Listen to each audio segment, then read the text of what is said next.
Então, bem-vindos e bem-vindas mais uma vez. Como eu disse no final do vídeo passado, agora a gente vai falar um pouco sobre a história, sobre alguns tópicos que eu considerei importantes, né, dentro dessa fala. E para lembrar um pouco da história, é importante a gente voltar na época da antiguidade, na época do trabalho escravo, do regime servil, quando não existia uma preocupação em preservar a saúde daqueles que eram submetidos ao trabalho, né? A origem etimológica da palavra trabalho vem da expressão tripalium, que é um instrumento de tortura.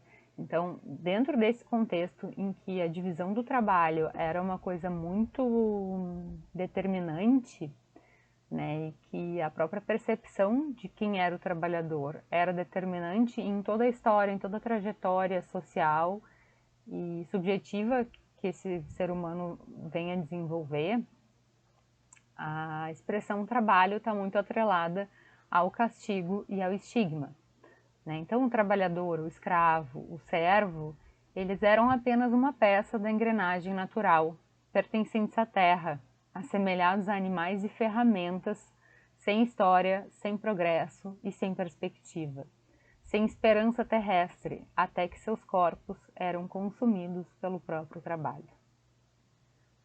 Já com o advento da Revolução Industrial, o trabalhador passa a ser livre, entre aspas aqui, né, porque a gente conhece as condições de trabalho da época, para vender a sua força de trabalho.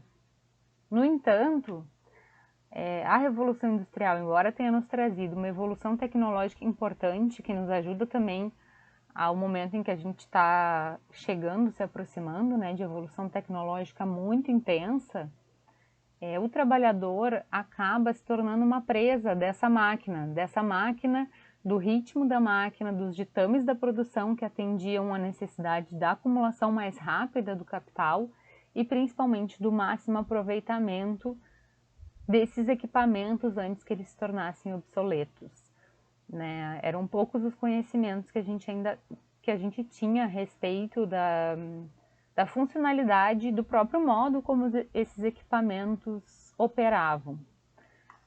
Também lembrando que nessa época, século XIX, a preocupação dos trabalhadores frente às condições de trabalho se relacionava basicamente com a própria sobrevivência.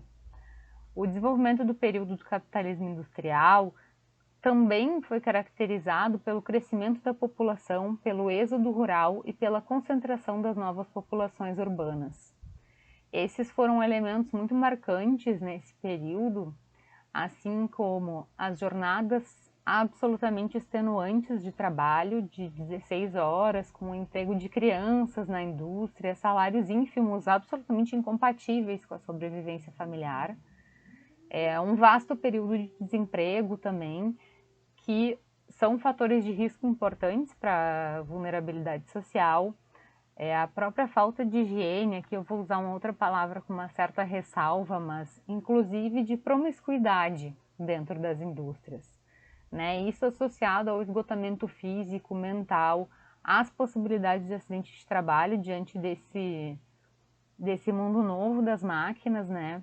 E também a disseminação de doenças infecto-contagiosas, perdão. Esses ambientes eram extremamente desfavoráveis à saúde de qualquer pessoa. E, inclusive, mulheres eram submetidas a esse mesmo ambiente de trabalho, que a gente considera que eram frequentemente incompatíveis com a vida. A aglomeração humana, né, que é um tema tão caro para nós nesse momento, e tão evidente de que quanto mais pessoas circulam dentro de um mesmo ambiente, quando esse ambiente não tem condições de higiene e de favorecer algum tipo de protocolo de segurança, de biossegurança para manter as pessoas saudáveis, a gente tem uma evidência muito importante do caos que isso pode nos trazer, né? E claro, a gente tem a vivência dessa doença específica nesse momento da pandemia, mas numa época em que as condições de saúde e de trabalho eram muito mais precárias, vocês podem imaginar o que essas aglomerações nos espaços de trabalho podiam provocar, né? E havia uma acelerada proliferação de doenças, ao mesmo tempo em que a periculosidade das máquinas era responsável por mutilações e mortes, né? Por esses fatores que eu acabei de citar, é que passou a ser importante a presença de um médico nas unidades fabris. E essa presença médica ali, ela representa ao mesmo tempo e de forma quase dúbia um esforço em detectar aquilo que pode provocar dano na saúde, né? Mas também como uma espécie de braço do empresário para a recuperação rápida do trabalhador, né? No sentido de que o trabalhador volte em seguida para a linha de produção no momento em que a força de trabalho era absolutamente fundamental para a industrialização emergente, né? Então, o interesse não era em compreender os processos de saúde e doença e alterar aquilo que era possível dentro dessa realidade, mas tentar adaptar simplesmente o trabalhador àquelas condições de forma que ele pudesse ser mais longamente produtivo, né? E a partir daí se instaura, então, o que a gente chama de característica da medicina do trabalho, que sim, é mantida até hoje sob uma visão eminentemente biológica e individual, no espaço restrito da fábrica ou do ambiente de trabalho hoje em dia, né, numa relação unívoca e unicausal.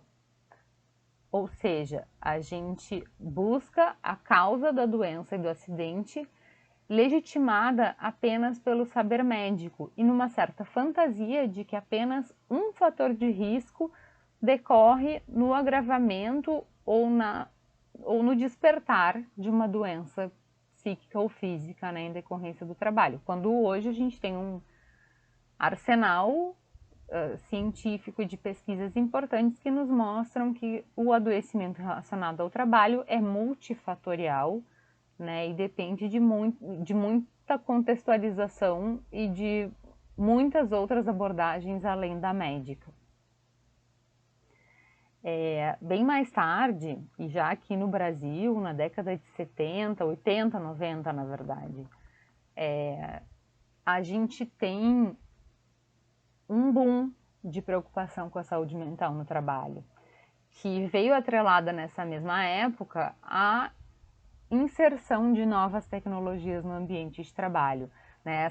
Essas tecnologias que para hoje nós temos como comuns, né? Em uma época ela foi inserida como uma coisa nova, como um adicional na vida do trabalhador.